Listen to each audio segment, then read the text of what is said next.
Not yet. And we are live. All right. Call this hearing of the Archaeological Review Committee of April 7th, 2022 to order. Let's have a roll call, please. Chair Eck, Present. Member Pierce, Excused. Member Wands, Present. Member Zinn. I'm here. It looks Mr. like, Mr. Chair, you have a quorum. Thank you. First item is to consider approval of the agenda. I hear we have a modification. Yes, Chair, we will not be hearing number one from new business. That would be case number 2022-005095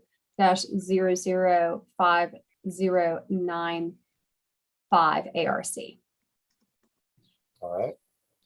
Strike so that. that's postponed or withdrawn or what?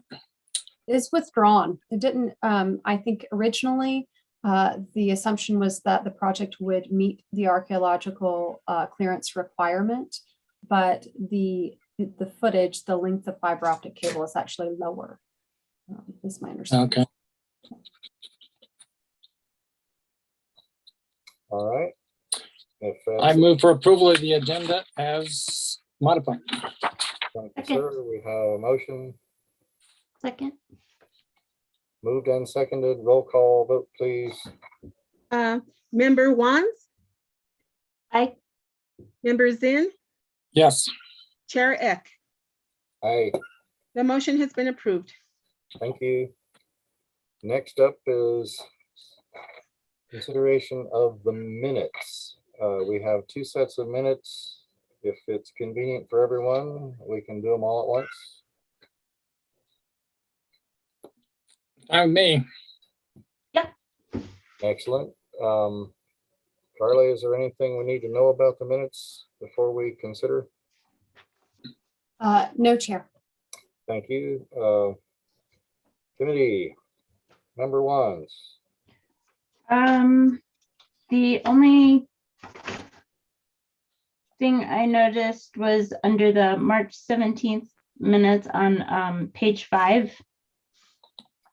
Down towards the bottom under vote, it said that I voted. And I was excused from the meeting because I couldn't get in, so I couldn't have voted. So that means I had to.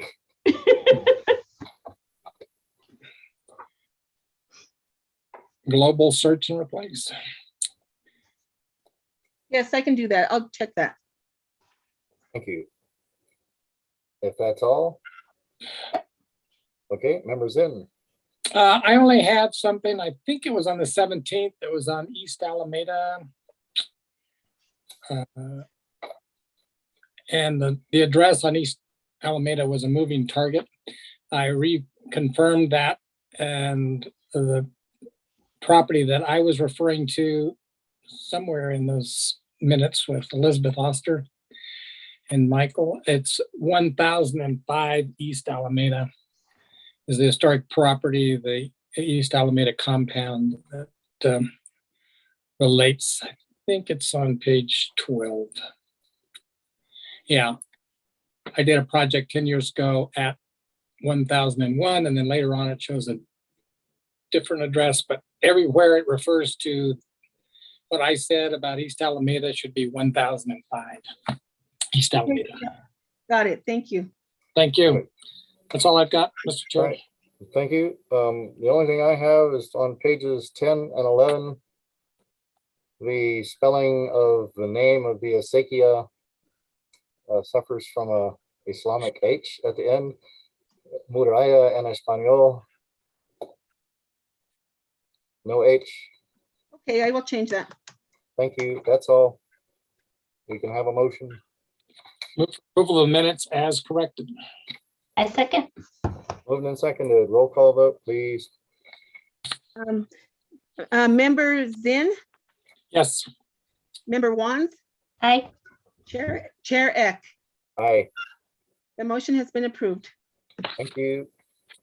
Next is matters from the floor. If anyone out there wants to speak to a matter from the floor, raise your digital hand or otherwise signify to Carly that you need to be enabled to speak.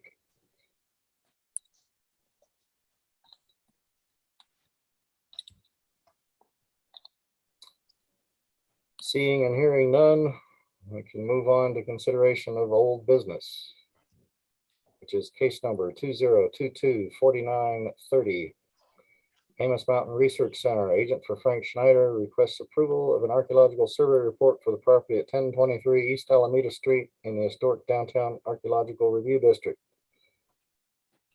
Thank you, everyone, for all your work on this. We have a staff report. Anything to add, Carly? No, Chair. Thank you. At this point, if we have representation of Amos Mountain Research Center, they'll have to be enabled and sworn in. And moved Elizabeth over to panelist.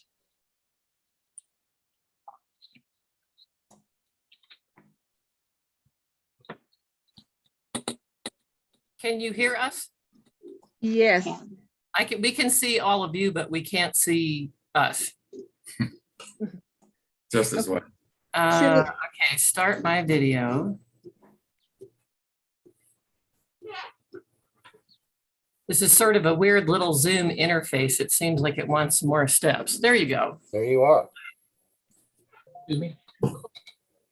And will both of you be speaking this afternoon? Yes, Thank you. Then I will swear both of you in.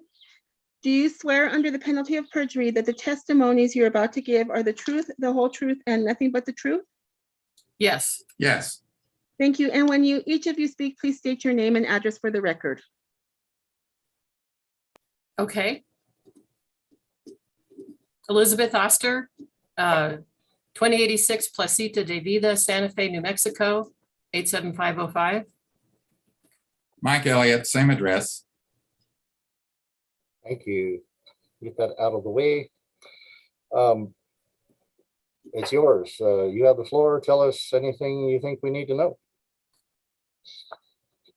Well, I think that we put it all into the report, but it was determined at the end of the March 17th meeting that we really did need to do trusted testing. So we accomplished that. And we were able to ascertain that what we had suspected and had provided some evidence for, but now have provided comprehensive evidence for was true, to wit, that the lot that we were working on has been comprehensively modified in the recent past, and much of what's on top of it now is fill dirt, and that there are no traces of any lateral from the Acequia de la Muralla crossing the lot that can be found, at least in the present day. One thing I would like to point out, we actually use this terminology in the amended report, and that is that there aren't any records that show any kind of named or secondary lateral for the Acequia de la Muralla on that parcel. There is verbal evidence that there have been what would be referred to with the SHPO HPD recording forms as a field lateral that was considered to be unauthorized by the state engineer's office when it was observed in the 1970s. There are no traces of that in the present day. And the landscape's been extensively modified. There's a house there constructed in 1984. The area close to Alameda Street has been trenched for utilities. That is kind of the area, as near as you can tell from the tiny scale of the state engineer's office map, where that potential lateral or Field lateral might have been. Dave Snow also surveyed the Acequia extensively, de la Muralla, and he did not note any evidence of anything other than the main stem of the ditch, which is up north of our lot. Okay. We saw nothing in the trenching or the control units. The context, at least the first about 20 to 30 centimeters was highly disturbed. There had been a lot of, we found no complete artifacts other than one of the IOs that had probably washed in on the surface, but nothing under the ground was complete. It was mainly small shards of glass, very poorly preserved. The cans were the worst condition cans I have ever seen. Either of us has ever seen. They'd obviously been driven over and flattened into kind of nothingness. They didn't even have a measurable dimension. They were so crushed and fragmentary. And the bottom line was that we don't actually know if any of the artifacts there, I mean, we assume that some of them were, but we don't know for sure which artifacts were actually originally in that location and got crushed and broken and smashed, and which may have gotten hauled in as part of the fill that Mr. Little had placed on the lot about 5 or 6 years ago. I have handled a lot of cans in my life, and I have to, old cans, and and of course, none of these were anything like hole in top or hole in cap. They were all modern cans. A lot of them had pieces of lining adhering to them, fragments. It was kind of nasty. It sort of, ages out like kind of cellophane or something, but, I presume those were food cans that had some kind of plasticized lining. But every single one of the artifacts that we included in our table, we had to process. I'm glad I had up-to-date tetanus shots because I did cut myself. Oh dear. All right, excellent. Committee, member ones, No comment. members in, My only comment is thanks for the extra effort, and now we will let you go on. Thank you. and I too want to thank you, and especially thank you for including that interesting information from the geotechnical testing results, because taken together with your testing, it shows kind of a gradient of increasing depth of fill the further you go west. So I think you're probably right. Most of that junk got hauled in with the fill, and it's redistributed stuff that we have no idea where it actually came from. So with that, thank you, and we can have a motion. I'd move for approval of case 04930 ARC as presented today. I second the motion. Moved and seconded. Let's have a roll call vote, please. Member Wands, Aye. Member Zinn, Yes. Chair Eck. Aye. The motion has been approved. And you can tell your client that as soon as the city staff is ready, willing, and able to have me sign whatever document needs to happen so that they can move forward, I'll be trotting over to City Hall to do that. They'll be happy to hear that. Just one little side note of interest, but we did mention it on the last page in our report. What wine bottles we found evidence of where you could determine that they were wine bottles was something called Roma wine, which was apparently the most popular best-selling wine in the world mid-century in the 20th century. So that's sort of a funny, thing. Again, we don't know where the glass actually came from, but you can find pictures on the internet of Lucille Ball shilling it. So I guess it was really something. Do they still produce it? We should go test it. I think that they sold it, probably to, it was a California wine, and so it sold out to some big enterprise like Gallo or somebody. That's what I was gonna say. Red Mountain. Red Mountain is another popular one from California. Either that or it's $2 Chuck now. That's about right. That's where it's ended up, I guess. All right. Thank you Thank very you. much. Thank you, guys. Thank you. Appreciate your consideration. All righty. Next case is 2022-5093. Ron Winters, agent for Liaison Planning, requests approval of an inventory and testing report for 0.323 acres for development at 827 El Caminito in the historic downtown archaeological review district. Thank you for the staff report. Carly, anything to add to that? No, Chair. Thank you. If Ron is in attendance, please empower him and swear him in.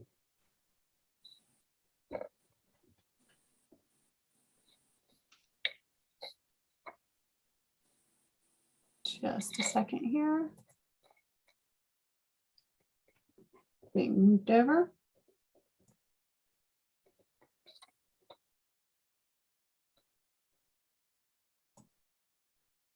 Get both. Hello, I will Hi. go ahead and swear you in. Do you Okay. swear under the penalty of perjury that the testimony you're about to give is the truth, the whole truth, and nothing but the truth? I do. Thank you. Please state your name and address for the record. Ron Winters, 109 Calle Paula, Santa Fe, New Mexico, 87505. Thank you. All right, Ron, welcome. What do we need to know before we proceed? On this one, it was kind of interesting. I mean, there were some surface finds, IOs, including some sherds, but there was no depth to the site. And I think I noted in there that to the south, especially, there had been dirt brought in, or at least graded, bladed, and pushed down the slope, maybe to level where the house to the south was built. But it looked like, based on the distribution, that it had been, bladed. Again, a mix of, Pueblo pottery sherds and historic artifacts, but not many, of either. I think I noted that trench 1 and 2 both had just 4 artifacts, and were quite deep. So I felt comfortable, that's all I was finding was all that was there. And then in unit 1 and 2, test unit 1 and 2, a single artifact, basically in the first couple centimeters. So that's really all I have to say about it, I think. All right. Committee members in. I don't have any questions at this time, Mr. Chair. Thank you. Member Wands.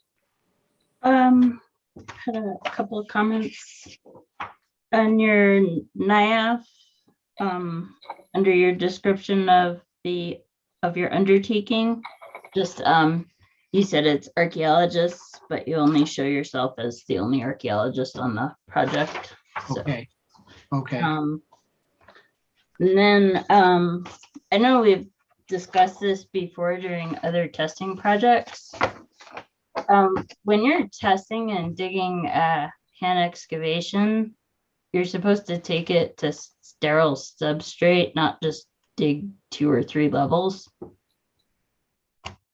Yeah, I understand that. I actually, in the ordinance, it says, it doesn't say to sterile soil. It says, beneath artifacts or features. It doesn't qualify sterile soil, qualified by saying sterile soil. That's not how it reads. And the fact that I found nothing in the trenches, beyond, the first, 20 centimeters. I didn't feel the need to go any deeper in the hand units. I did the trenches first.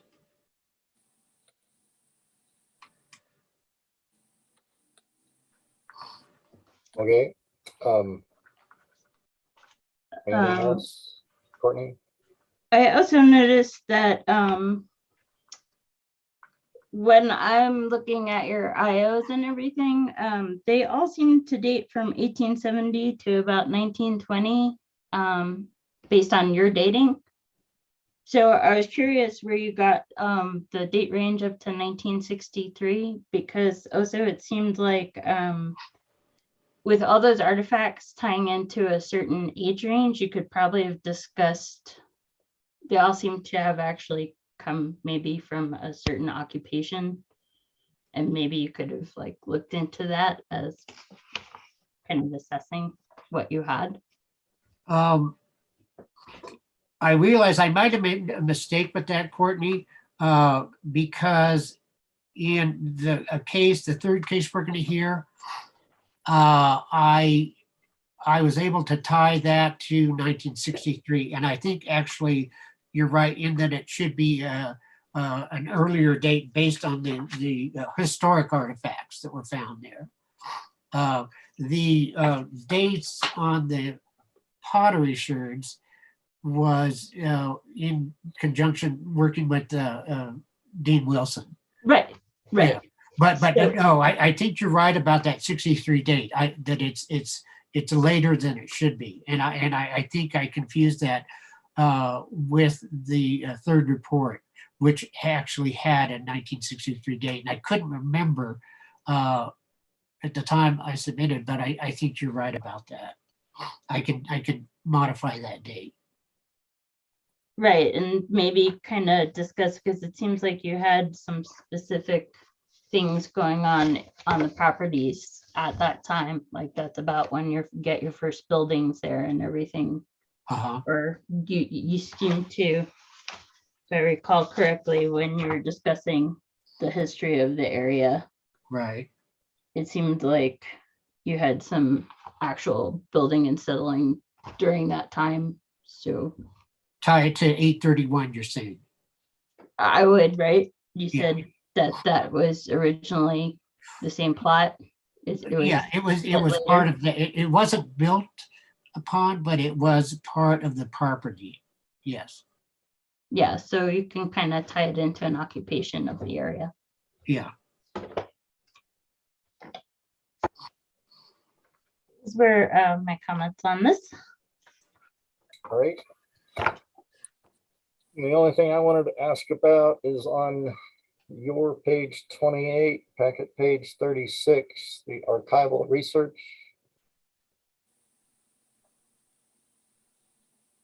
Wherein you mention in paragraph 2 that certain materials provided by Dale's Inn for a nearby property Yes. were a source of information. So later down on that page, when the heading 831 El Caminito appears, is that a body of material derived from that source? Yes. Okay, it'd be really good to put a direct attribution of that to the source, and personal communication or whatever the form was, you can mention it in your references cited. Got it. And I was listening to what you said about the wording of the ordinance while I was trying to find the ordinance online. Could you just repeat what you said, because my ears didn't pick up everything? Okay, so when it discusses testing, 2% testing, it says that you have to, I don't know how it's worded exactly, but be beneath, you have to go below any artifacts and features. There's no mention of sterile soil. It says that you have to excavate beyond those, that's a criteria that they establish in the ordinance. Am I correct, Carly?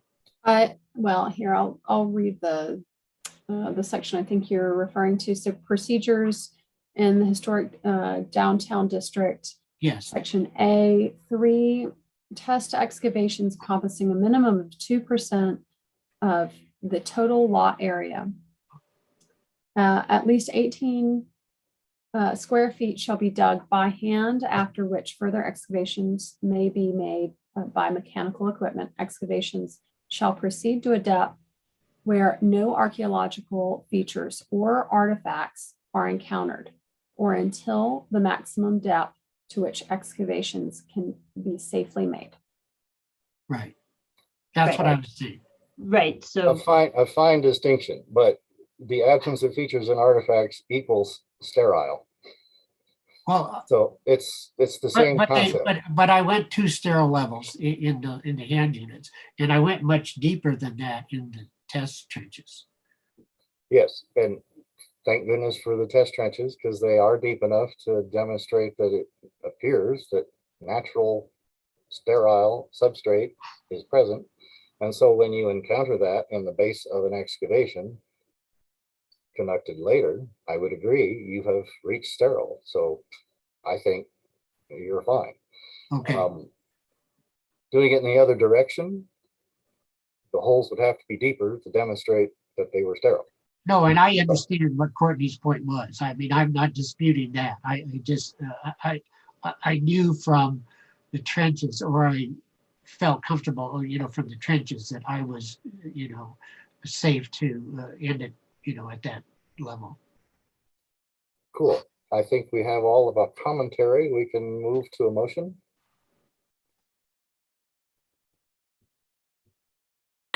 Mr. Chairman, I move for approval of 05093 ARC with the small corrections, I think, that were offered by the committee. second, Moved and seconded. Roll call vote, please. Member Zinn, Yes, Member Wands, yes, I, Chair Eck. Aye. The motion has been approved. Thank you. We'll move on to the next case, which is 2022-5098.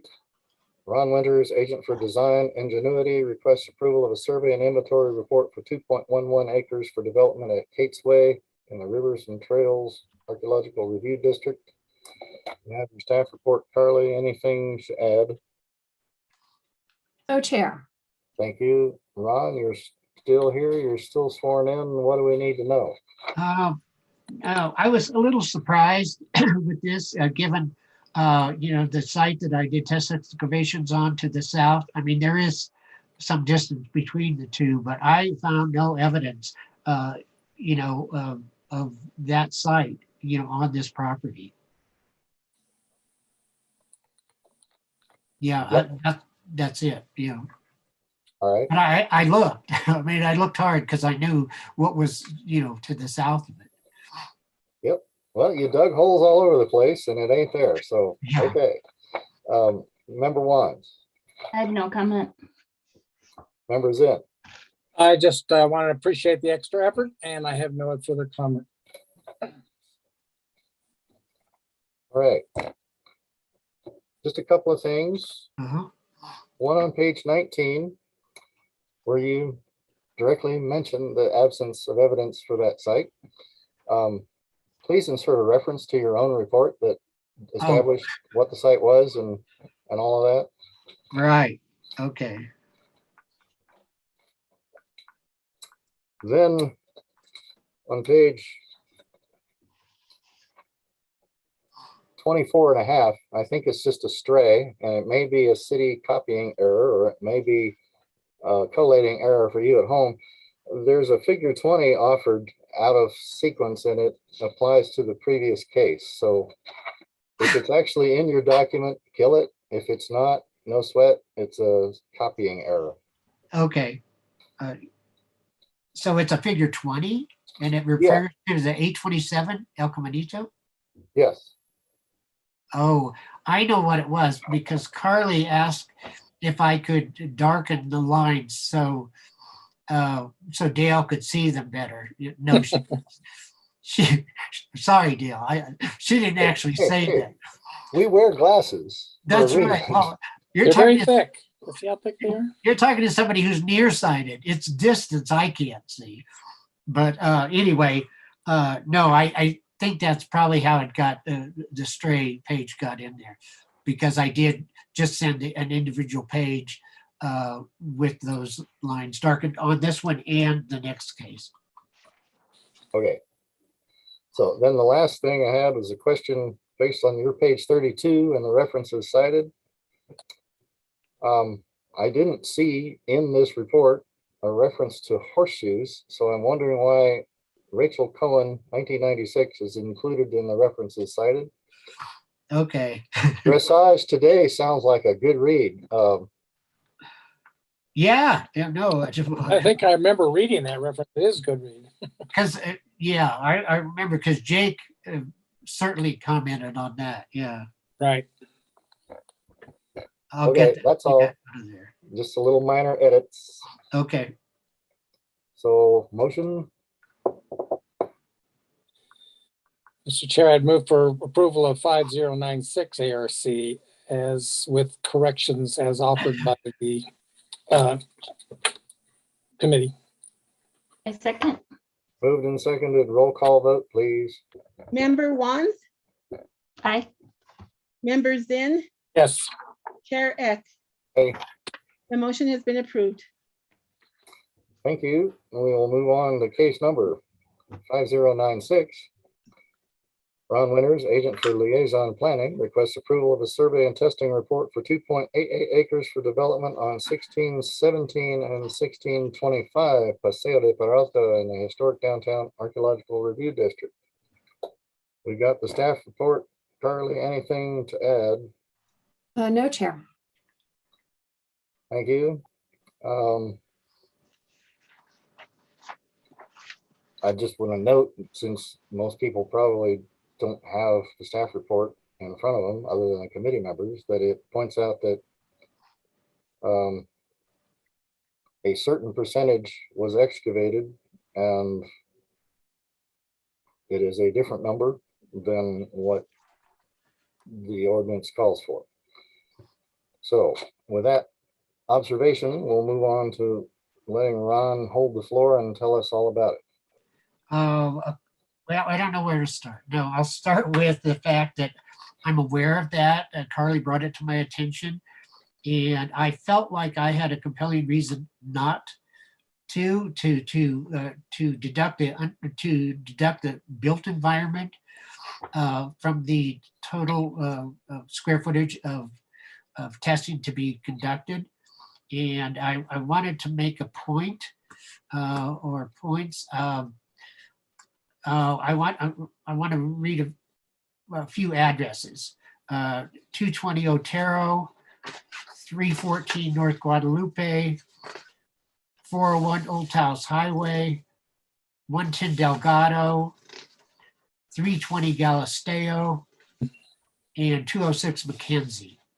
I wanted the committee to note that these are all cases that were approved by this committee or the prior committee, where I made a case that to test the unbuilt environment, not the total lot. And I understand that there is, how the ordinance reads. I'm well aware of that. But all of these cases were approved by, like I said, this committee or a prior committee. The other reason I would like to note is, I dug 10 trenches, as you see, so around the whole site, and pretty extensive testing. I mean, anywhere from a 10-meter trench to 30-meter trenches. I also wanted to note that in every trench, I stopped when I was hitting river cobble. I started with number 1, as you see. I mean, it was all river cobble. I mean, as soon as I got below the topsoil, I encountered. So I dug that deeper than I would have normally. But it was you see that by the it's not an exaggeration that it was that compact, packed with river cobble. Trench 7 was the same, probably not as bad as trench 1, but again, I dug at least a meter deep through that, river cobble. But in each and every trench, although it may not show on the profile, I stopped when I got to that stratum, knowing what I had encountered in other trenches. The other case I would make is that In trench 1, 7, and 10, I found no artifacts. I've recovered no artifacts or cultural resources, no features observed in those trenches. In trench 2, well, I'll just go down the list. Trench 1, no artifacts. Trench 2, 4. Trench 3, 2. Trench 4, there were 12. Trench 5 was a little different. There were 22, but 10 of those were window pane glass. 4 were clear bottle glass, and it was in a thin stratum that didn't go throughout the trench, but that's that number. Trench 6, of course, as you saw, was the trash pit, and the artifacts that I recovered from were in the profile or from those buckets of dirt that came out of that, but were contained, basically in that feature.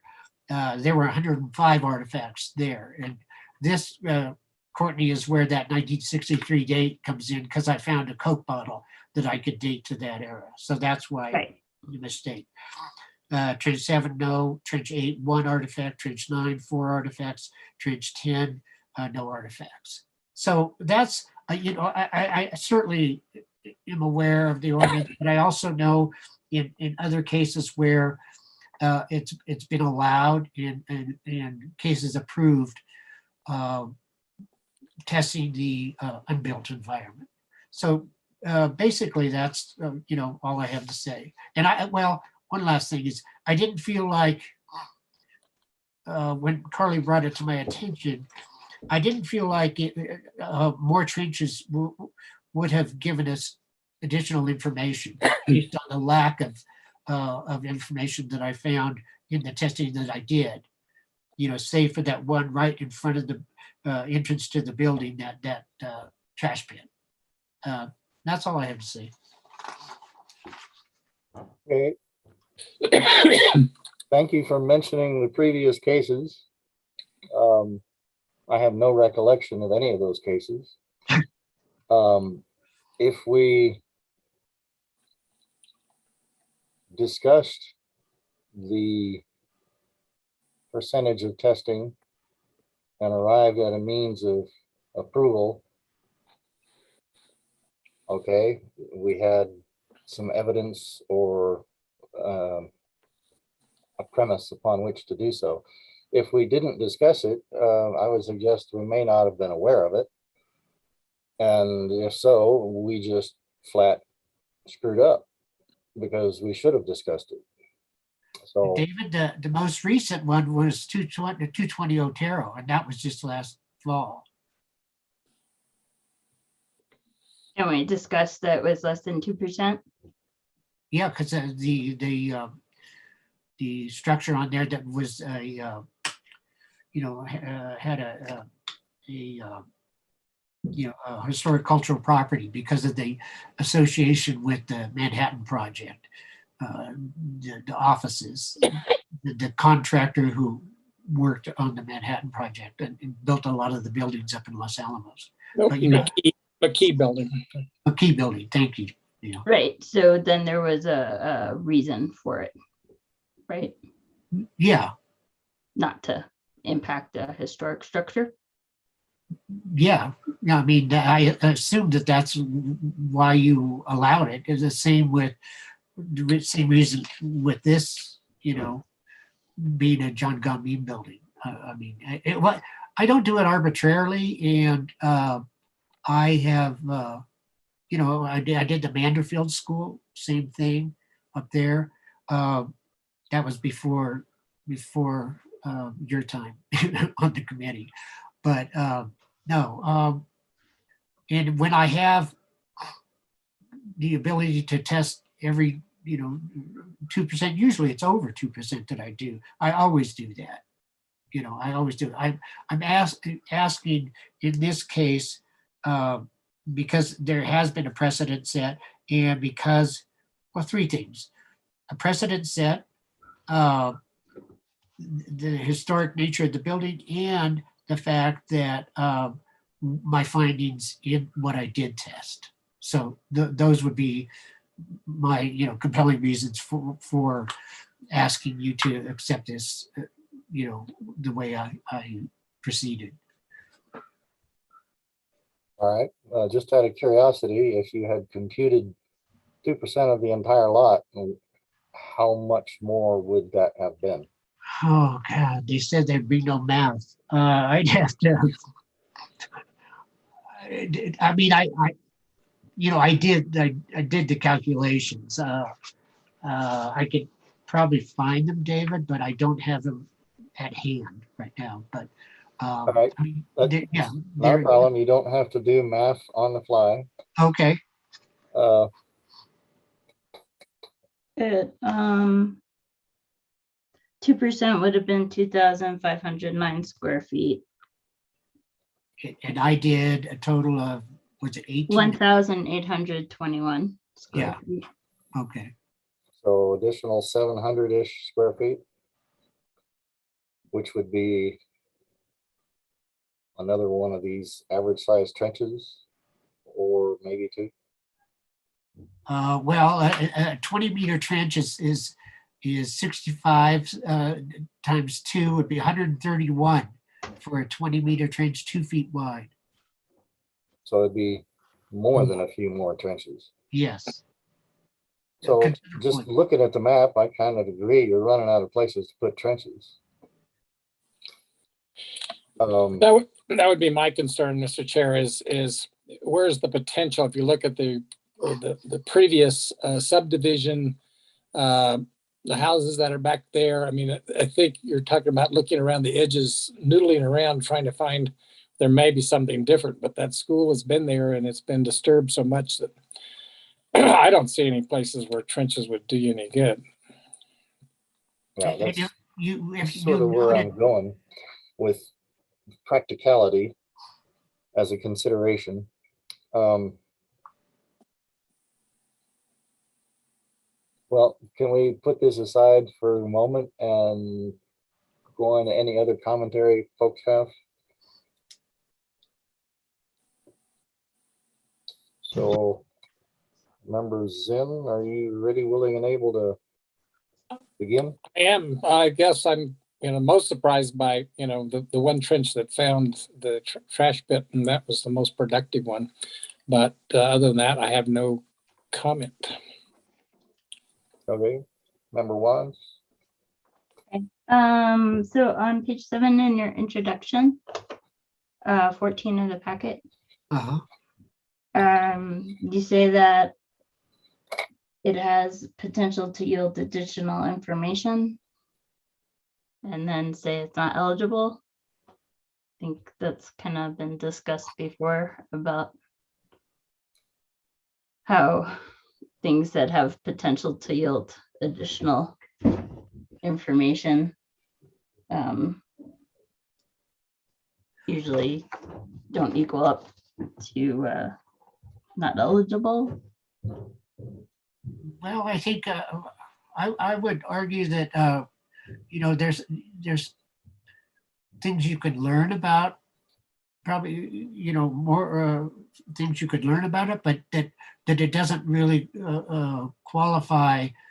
meet that standard is what I'd say, as being eligible. I mean, there's always, I don't think you can say. No, I wouldn't ever say you exhausted the information. Right. Yeah, no. That's I guess the point I was making. I understand what you're saying though. And then on page 26 of Jessica Badner's work, when you direct code someone, you need to put the page ranges. Oh, okay. Always. Even if you kind of change a couple of the words, you need to put the page numbers. Got it. So on this project, did you do the test excavations first or the trenches first? Trenches first. So on this one, you didn't dig down to where you were getting the artifacts from. Why not? I went to 35. 35. Oh, I have to. You were pulling artifacts out below 40.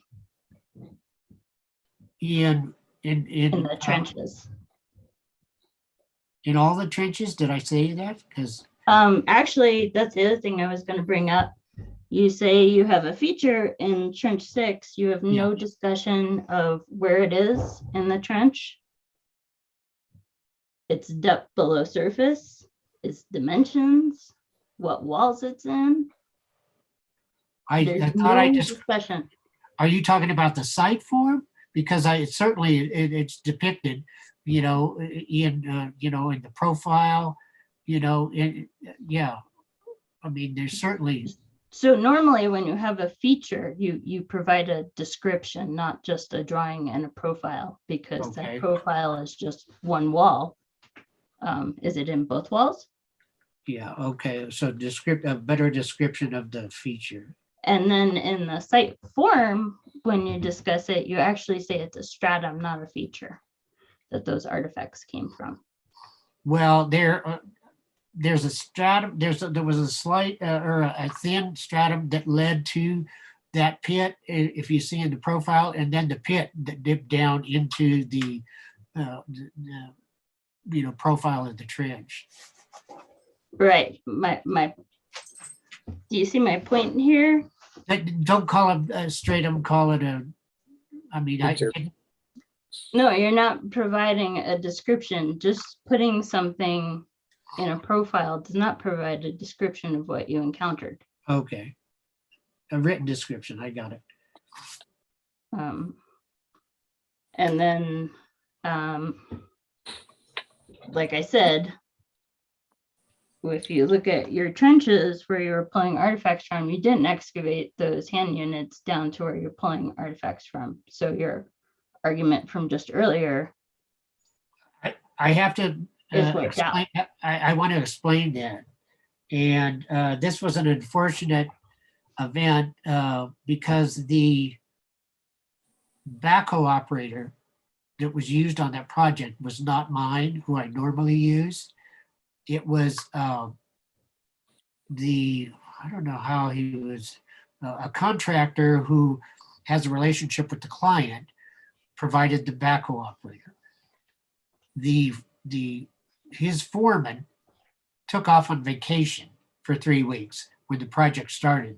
The backhoe operator does not understand or speak English. I made a mistake. I did trench on that side first. I hand excavated those 2 units, and I went to the other side, the west side, to document, to profile some of the trenches we had dug. And while I was there profiling, he backfilled everything on the east side, including the test units that I had dug. So if they look a little rough, they are. They had gone to 50. that's not what you said. I know that. I am telling you why, when I uncovered them, when I dug them back up. So when you dug them back up, is that when you took the pictures of them? Yes. That's what I said. I didn't get to document. I didn't get to photograph. So you weren't filling out level forms as you excavated them? No, I was taking notes, yeah. But I mean, You weren't taking measurements? well, yeah, you have to when you're going 10 centimeters at a time. Right, Oh. so All You're I'm saying, telling- those were excavated, hand excavated, deeper than what they actually, test unit 1 was excavated to a depth of 30 centimeters. I know what I said. You just told me you excavated them to 50 centimeters. I didn't re-excavate them to that depth. After he had backfilled them while I was documenting the trenches on the west side. My fault, yeah, but I did go deeper than what I indicated. Well, if indeed you went deeper, you should produce description and rationale for why depictions and photos are not of the deeper depth that you went. Got it.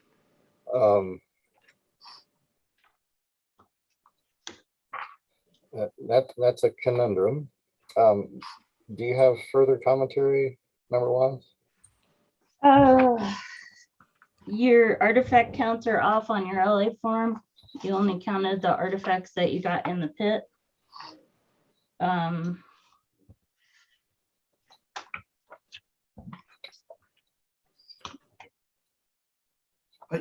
your discussion, I'm sorry, what? Yeah, so the artifact count, it's 105, which is Right, what you and said that- you got from the pit. It should be what's across the site. except that's not, the whole site isn't that LA. I'm only counting that, what I found in that trench as the site. Oh, that's a clarification that helps as well. Because And I there's said another- that in the description of the site, I said it's this by this, the total site is not known because I didn't expand the trench outward, but I did not include, I'm not going to include a single artifact that I found in trench 8 as part of that site, or 2 artifacts in trench 3 as part of that site. I don't think that's correct. I think it's localized to that trench. That's why the artifact count is 105, not every artifact that was found during the testing. Right, so you should probably include that in the report. Okay. And so, based on the dates, do you think that's from the school? Do you think that's from the circus? Can you tie that into anything based on the dates of the artifacts? I really couldn't. It was odd that it was, there was evidence of burning, or kind of ashy lands, but it didn't really, it seemed like it was maybe after the fact. I don't know. I mean, I couldn't really say it was just the school or just the circus. No, I So don't. the artifacts were burnt? Are they what? The artifacts were burnt? There was some ash there. It looked like there were a partial burning, but the majority, no, we're not. I mean, it wasn't. It was a trash pit that looked like they had burned at some point, at least part of it. I don't know. I mean, I don't know how it occurred. I don't know that. But I note that in there that there's was some ash in the pit. Where did you note that? Well, I know I said it somewhere. I can't. There are a host of ways ash can be in the pit with both unburned and burned artifacts. Right. So if any artifacts appear to have been burned, they may associate with said ash, or it could all just be cleanings of multiple sources and it just happened to end up together. Right. But verbiage to cover possible interpretations would Okay. be very helpful. Is there anything else, number one? All right. Then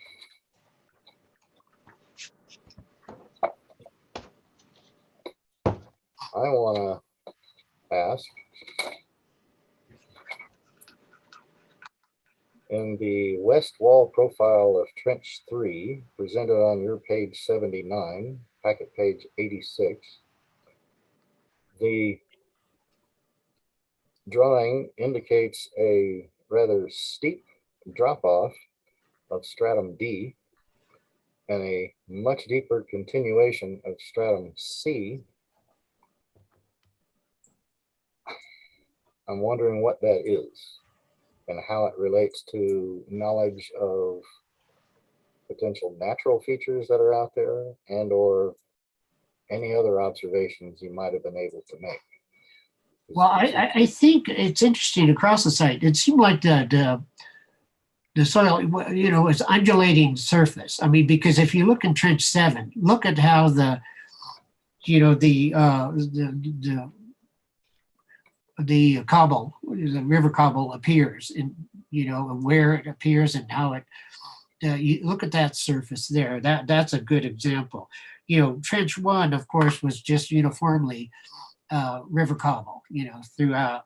But there's a I know 7, and I'm trying to think what else did show some undulation, and it you know, in the topography, you know, in the soil itself.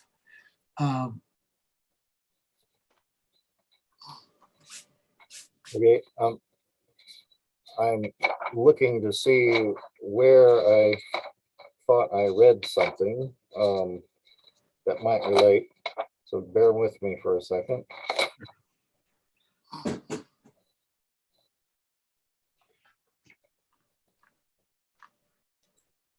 The description of trench 3 in the report indicates that you found 2 pieces of window glass. I'm curious if you know which of the strata illustrated are the origin for that window glass. It would probably be, I don't know. It would probably be B, I imagine. It was up near the top. Well, A is landscaping gravel, B is weed barrier, C Okay. is the gravelly clay, which It would if be it in- includes window glass, is Yeah, the it would be deposit B. that Yeah, fills the void, the declivity, the whatever that is at the end of the west wall profile, uh-huh, where the bottom of trench C, or excuse me, stratum C falls out of our vision. right. That is a little concerning, but maybe not a critical thing. Number 1's pointed out all the other questions I had regards the trench profiles and the mention of strata/pit feature and lack of description of the features, so we don't need to revisit that. I am very curious about this pit, however. Uh-huh, It's completely buried by stratum C, and if stratum C here is the same stratum as seen elsewhere and labeled as C, that speaks to a certain greater age. I'm wondering if you can say, based on the descriptions offered, that stratum C is the same across the site, or are they trench specific? Just these were seen here in the order in which they're seen. that's how they're recorded is what I see, you know, and they're, you know, because, I mean, sometimes it was landscaping, gravel, and then that weed barrier in 3, you know, sometimes it's just, you know, the landscaping gravel in on the east side, but no weed barrier. In the parking lot, it was asphalt, you know, and then the base course, and then, you know, so it's, you can't necessarily cross-reference, you know, by the letter number. It's individual, the individual trench. Because the stratigraphy was the same in some areas, different in others. All right. So that puts that in perspective. I note that the general description of these strata have some overlap across the parcel. And Yes, so I think, but I can't prove based on evidence at hand, that in trench 6 west wall, or excuse me, east wall profile, your page 82, packet page 89, uh-huh, I think, but I cannot verify, that E is actually more or less equivalent to C as seen mostly everywhere else, That would which make, suggests then that the feature penetrates this stratum rather than is capped by the stratum generally known as C. So that would give a different interpretation of age and its relativity to construction and hypothetical associations with surface or whatever. I'm wondering if it would be possible to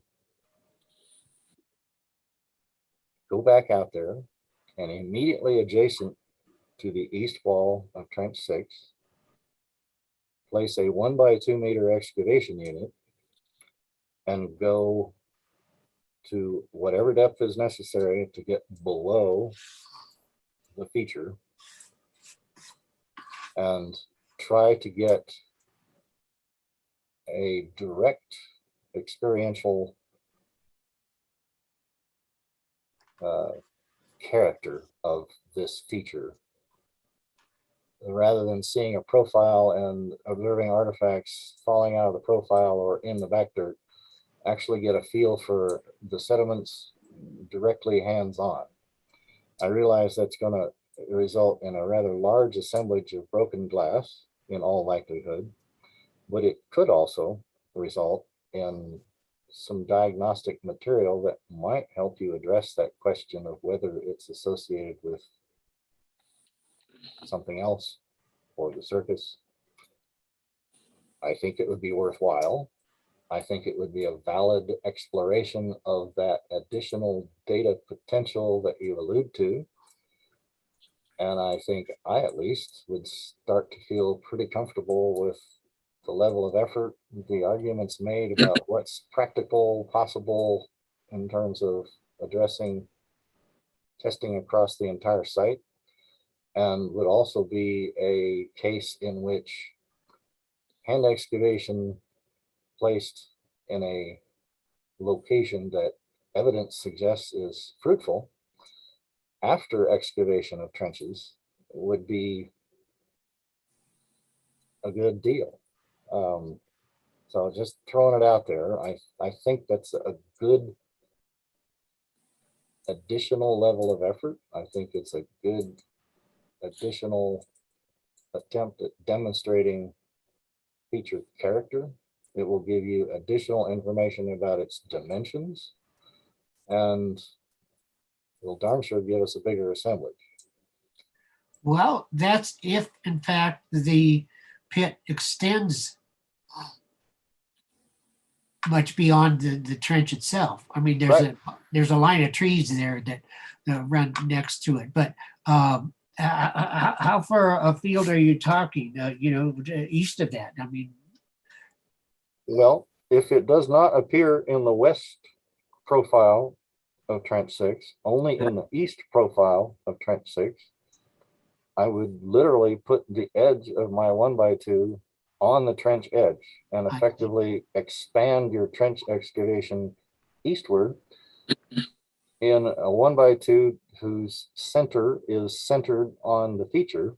And then the things you said earlier that you weren't sure about or couldn't know based on the evidence directly at hand, you would know.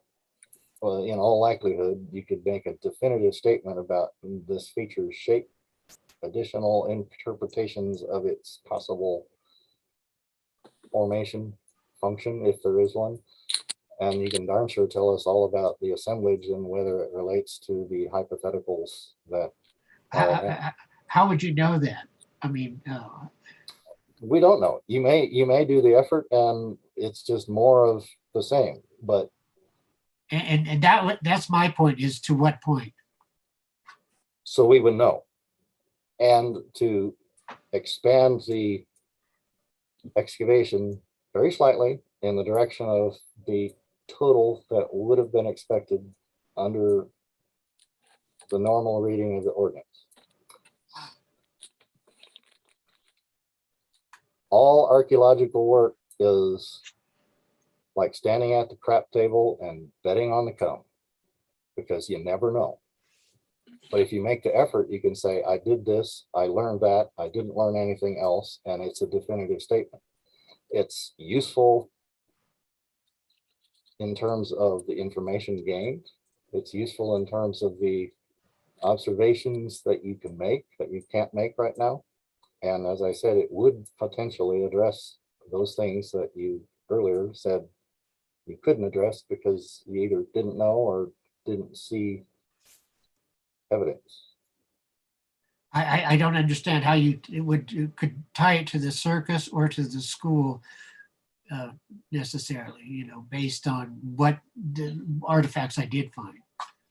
Well, gee, if you Oh. found some You found a perfume Elephant bottle. stuff that got distributed at the circus, those are pretty definitive.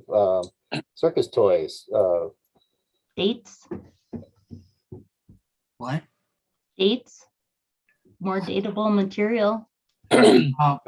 Yeah, I mean, I you know, I thought I had pretty good dates, you know, based on the artifacts I did find.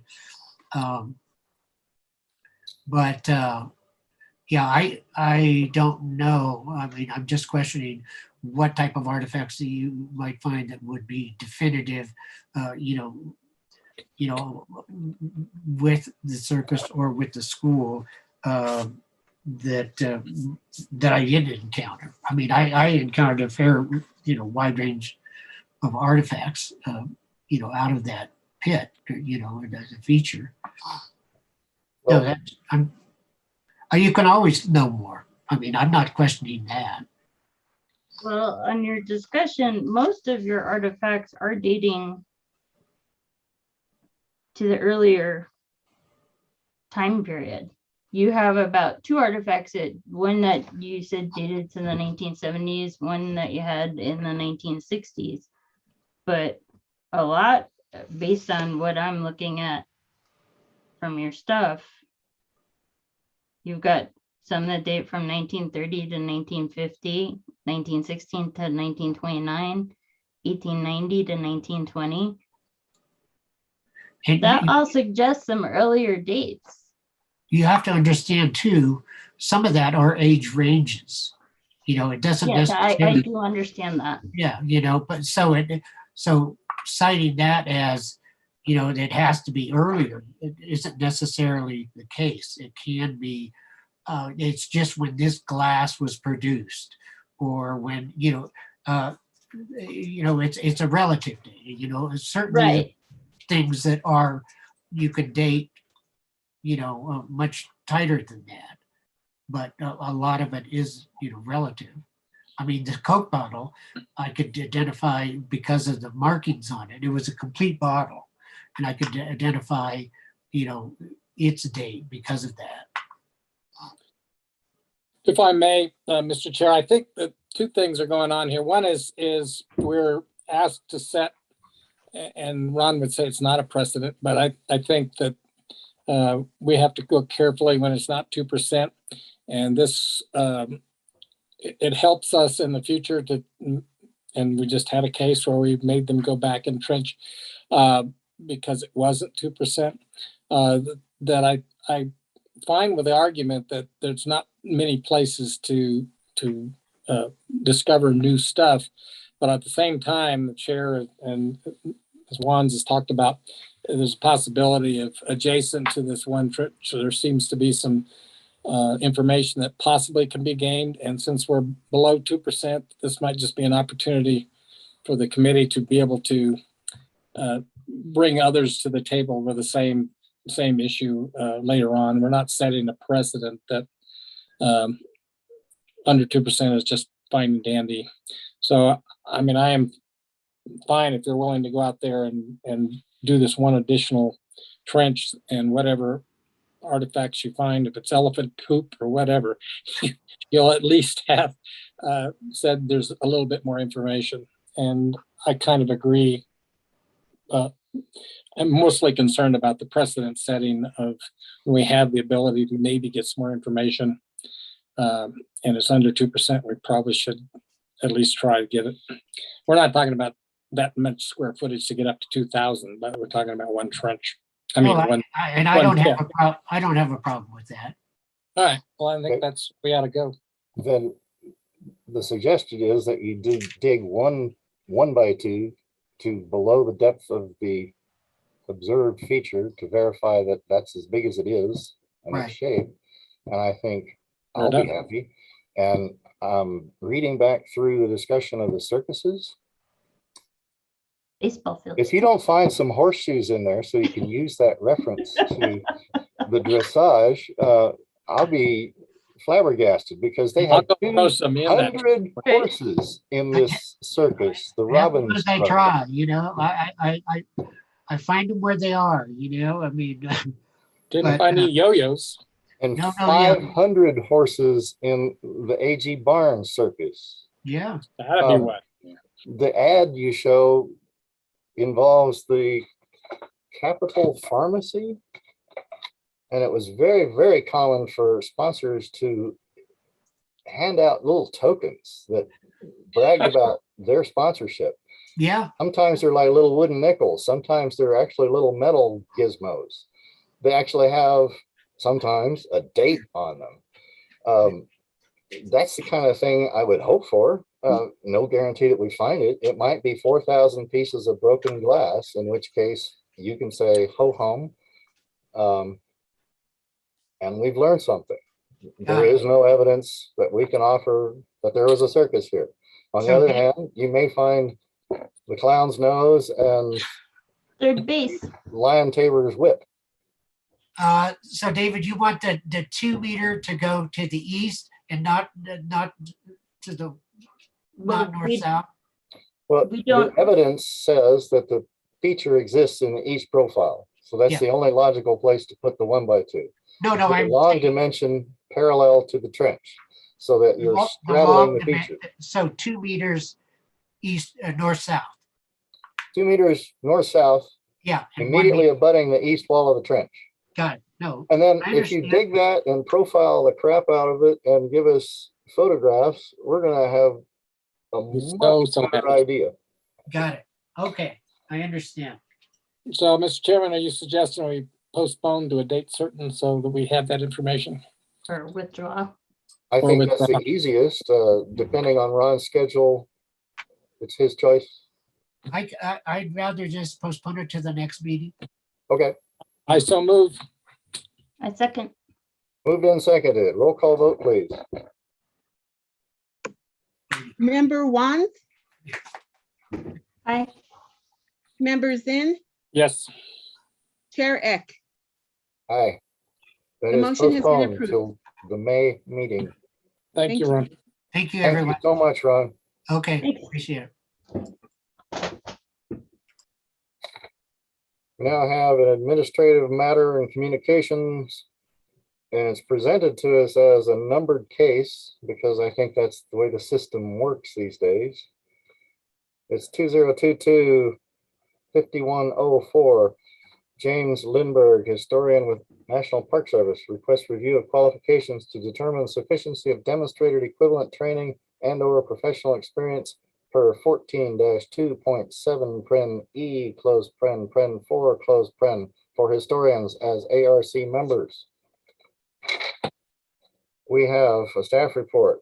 Thank you, Carly. Anything you want to add? Not at the moment. I don't think so, Chair Ack. No. And then if the applicant is present, we need to get him empowered and sworn in. Okay. Do you swear under the penalty of perjury that the testimony you're about to give is the truth, the whole truth, and nothing but the truth? I do. Thank you. Please state your name and address for the record.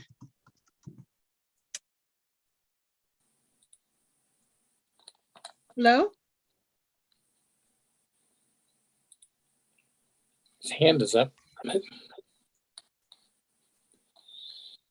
think the Zoom controls are not working too well for him. Mr. Lindbergh, if you can enable your audio. There you are. Can you hear me? Yes, sir. Okay, very good. Okay, please state your name and address for the record. James Lindberg, 941 Calle Mejia, Santa Fe, New Mexico, 87501. Thank you. All right. Thank you, Mr. Lindberg. The floor is yours if you want to hold forth, make a pitch, however you want to phrase it. Well, thanks for having me on the meeting this afternoon. And, I just want to say that after attending some of the meetings here and learning from Carly a bit more about the work of the committee, I think that it would be a great opportunity for me to serve on the committee as a historian. It would allow me to, offer some of my skills, as well as gain some skills related to my work with the Park Service, and as well as learning about Santa Fe more. So happy to answer any questions you guys might have about the packet that Carly shared. All right. Members in? I don't really have any questions. You had something related to the Denver, a museum in Denver, History Museum. Yeah, I worked at the Denver Art Museum for 2 years in the education department. Okay, that was the modern museum, not historic Denver, but Yeah, the Denver Art Museum. okay. Yep. I don't have any other questions. I think we'd be welcome to have you, and you can certainly probably educate us as well as we can educate you. So I have no objections to this nominee. Okay, member ones. I'm actually wanting to clarify something, because this says you're looking to be listed as a historian. Is that correct? Or is this to be the historian on the committee?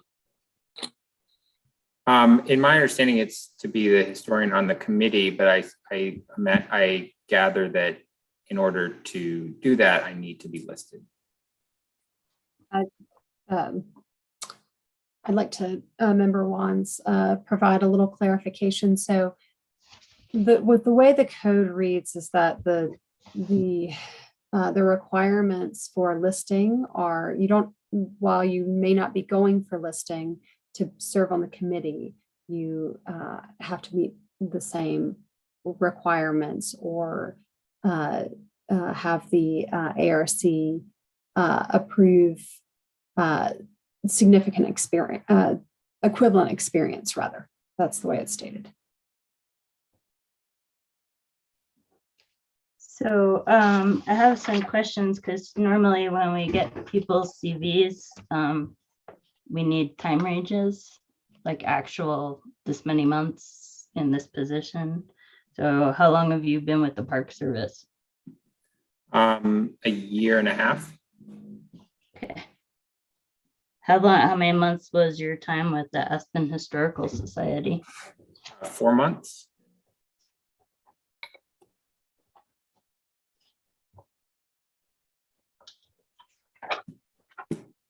How long were you in the architecture and design department in the Denver Art Museum? That would be 5 months. And then how long were you the program facilitator?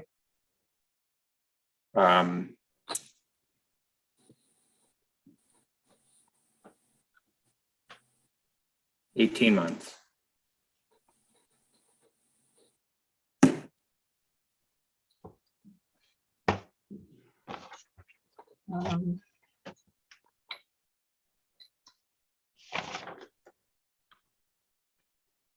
I have questions about in terms of experience, but I will defer to everybody else on the committee.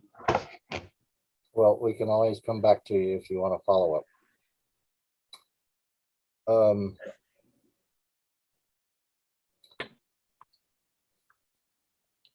We've always had a very intense focus on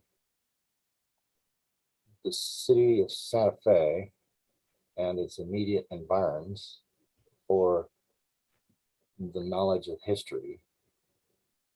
And while as a committee member, you wouldn't be producing documents to present evidence and interpret it, you would be sitting in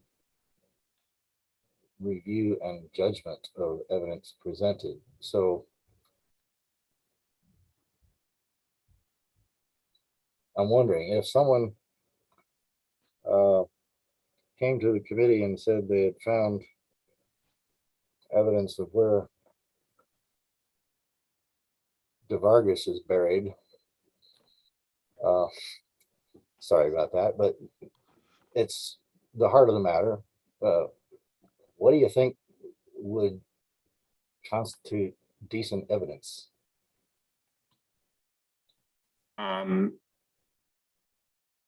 Well, physical evidence that corresponds to historical documents of, about where a burial took place. If physical evidence of remains corresponded to descriptions in archival documents about location, time, and other circumstances, then that would seem like a compelling argument. Fair enough. I just wanted to ask because I want to go on to say that everyone from the state historian down to my next door neighbor thinks they know where De Vargas is buried, and not one of them have a single shred of evidence. There's lots of historical documentation that tries to speak to that, and there's some very closely held opinions by some highly qualified people that they are prepared to bend your ear for 3 days about, and they have not one single shred of anything to support their opinion. It's just an opinion. So, people come to us all the time throwing out historical generalities that may or may not be true. And we've always relied on our person with historical expertise to kind of separate the wheat from the chaff. So that's not going to be a simple task in Santa Fe. Not trying to scare you off or anything, but it's going to involve rolling up your sleeves and digging into stuff to figure out whether people are blowing smoke or presenting a valid interpretation of something they've seen.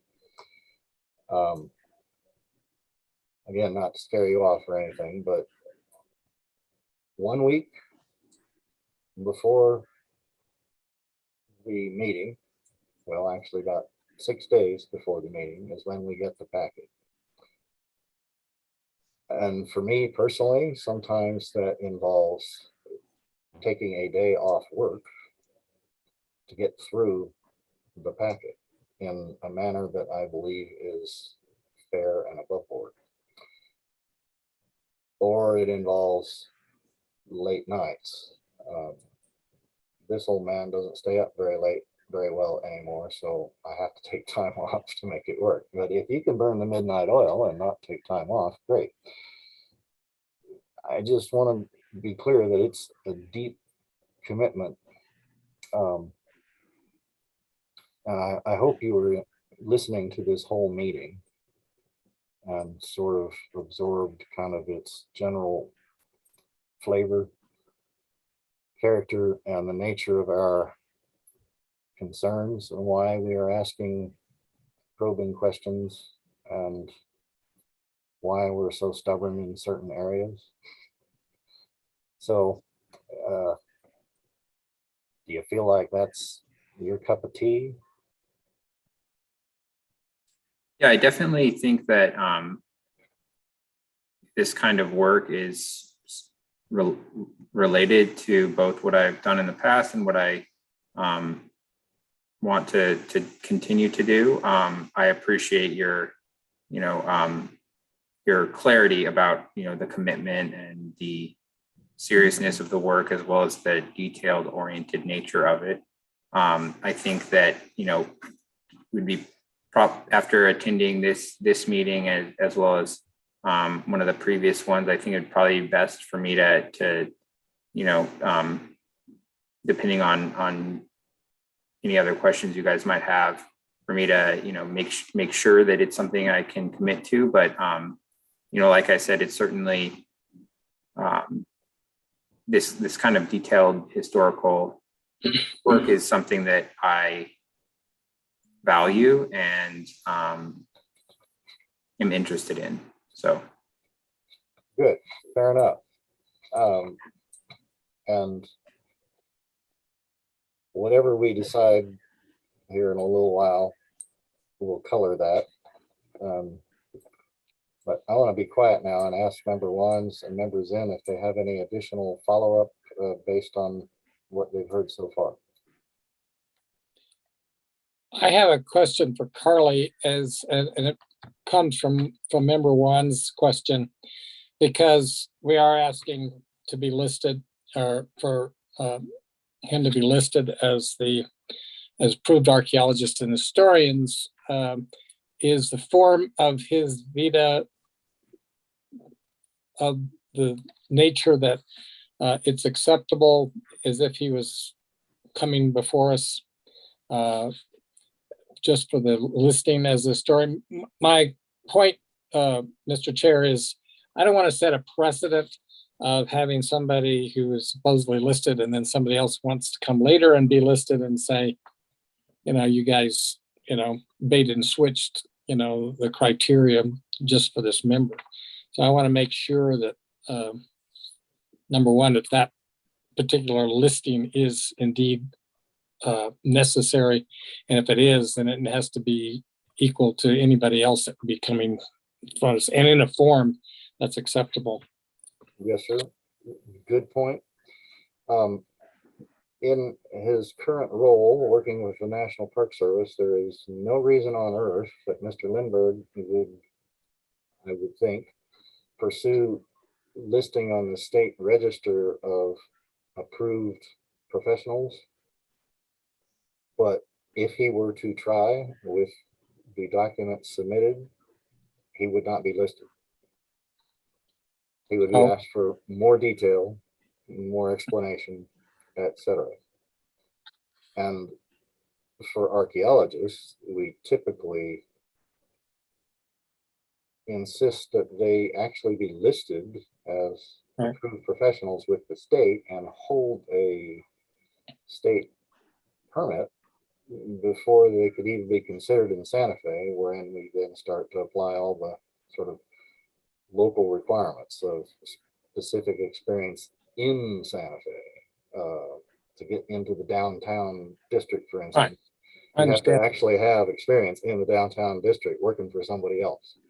So it gets in the weeds pretty quick. And so, yes, in the big world, as presented, the state's committee wouldn't feel like they had enough information to say yes. So is that, Carly, is this a question for Frank, or is this just your reading of our ordinance? So there's the ordinance side of things, and then which is the reading of the ordinance is that let me go down here and I'll be specific. So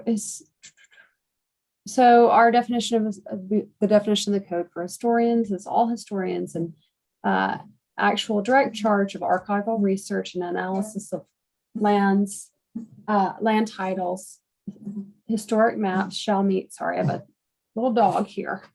I'll start that over. All historians in actual direct charge of archival research and analyses of land titles or historic maps shall meet the following minimum qualifications: hold a master's degree in history or have an equivalent professional experience or demonstrate equivalent training, the sufficiency of which is determined by the ARC, and demonstrate the ability to carry out archival research.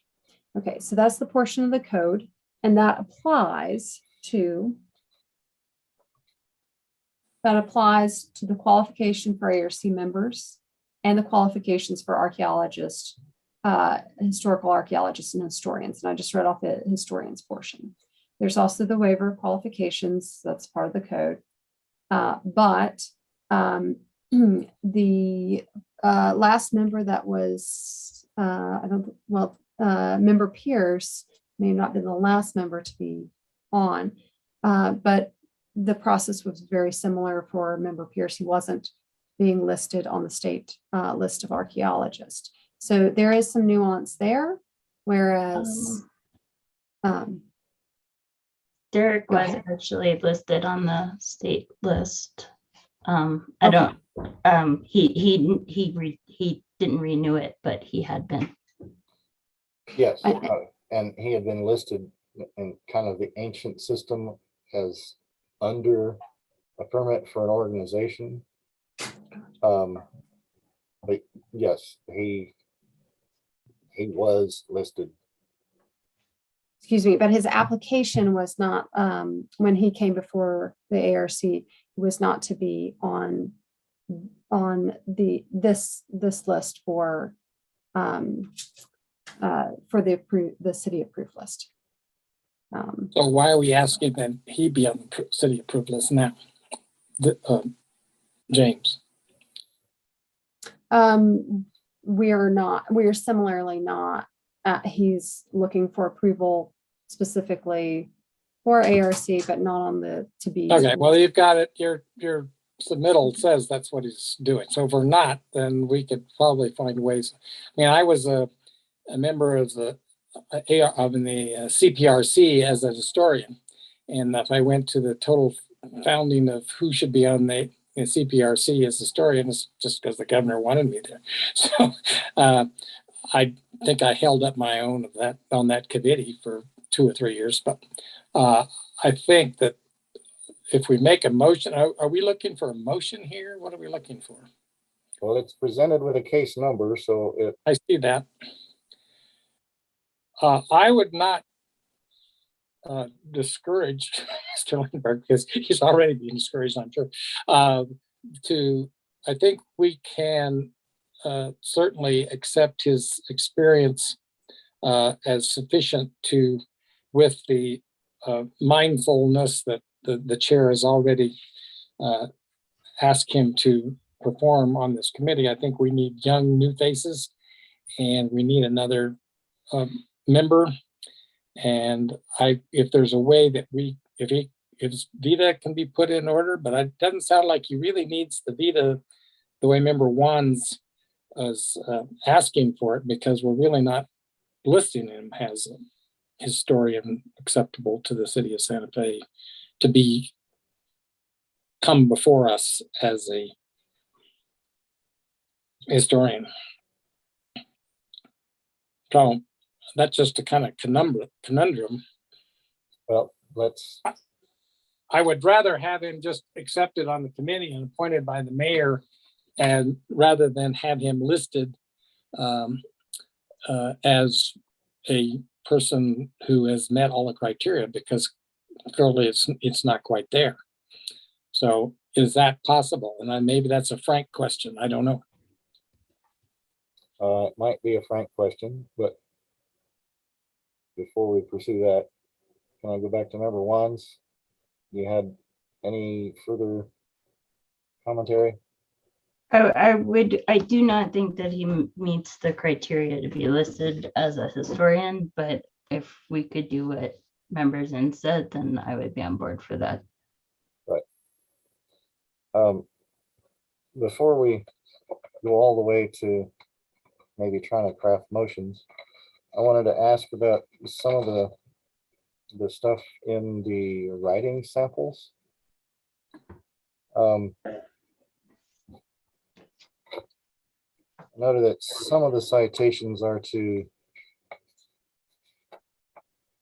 previous agency product, which predates your participation in Park Service activities here in the Southwest. Writing samples are wonderful, but I always start wondering about the references.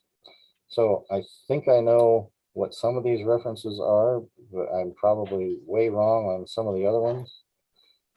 But for instance, Norris and Elliott, is that a locally produced study of the Valles Caldera with the Elliott author being one Michael Elliott? Yes. All right. And Martin, who is Ms. or Mr. Martin? Yes. So I don't know off the top of my head, so I'll have to give some. So that document, the Valles Caldera Cultural Landscape Inventory that I submitted as a writing sample, is, I believe I indicated in the packet I shared with you all. That's not a document that I originally wrote. It's a document that I was asked to edit. And it's also an excerpt, and so doesn't contain the bibliography. Right. So I don't know off the top of my head the full citation for that reference. And okay. Again, yeah. Okay. That's okay. I was just curious because I'm familiar with Mr. Elliott. I'm familiar with Dr. Anschutz, and having walked across that landscape for many years with all of the above, it's a place that's just near and dear to my heart. The Dunnigans, not so much.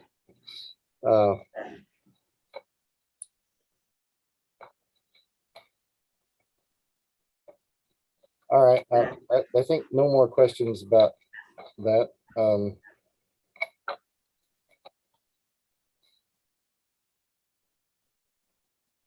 Committee, do you think you know enough to make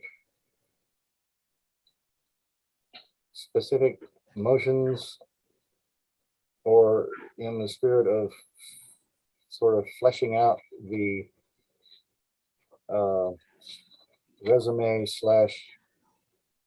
curriculum vitae, which I would actually prefer to see a curriculum vitae with all the details in it? Is that an unfair thing to ask for an applicant to do? I think I had to submit my CV, but I can't remember for certain. I seem to remember nothing but CVs for archaeological things. Since our former historian was here way before I started, I have no idea what he brought forward. He was for himself.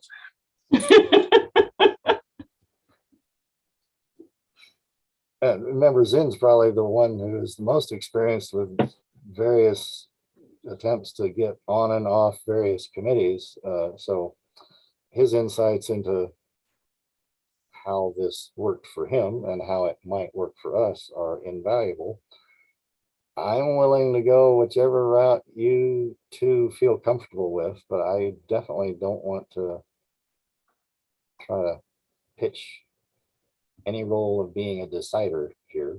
I'm just a third member of the group.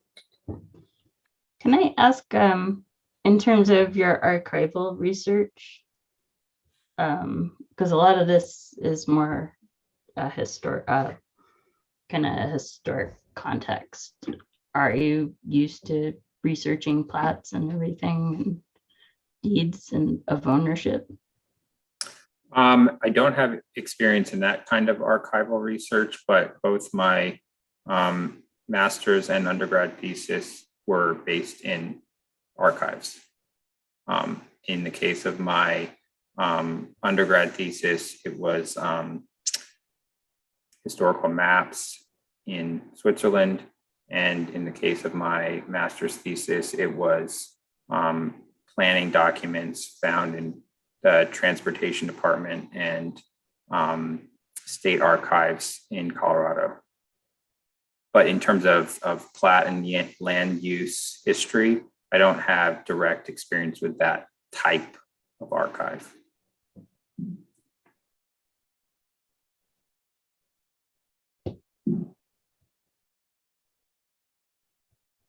Okay, thanks.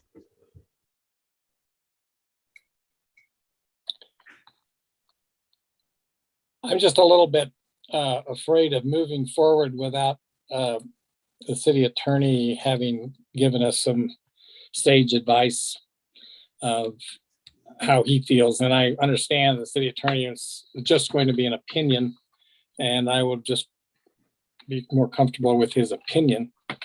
So I wouldn't want to have to affirm a member and then have to pull the rug back from under him because the city attorney said no. So that's my dilemma. Okay. Then with that in mind, and since Frank isn't here, and perhaps Carly could run some of the questions and issues we've had by him between now and the next meeting. And then if we could prevail upon the deep patience of our applicant to maybe consider whether he has a version of the presentation of his experience that is more like a curriculum vitae than a resume, and would be willing to bring that back to us at the next meeting. We would also stand the chance of having our other member, and therefore a full complement of opinion to bring to bear. Carly, can you provide James with a sample of what that typically looks like? I think I can. Thank you.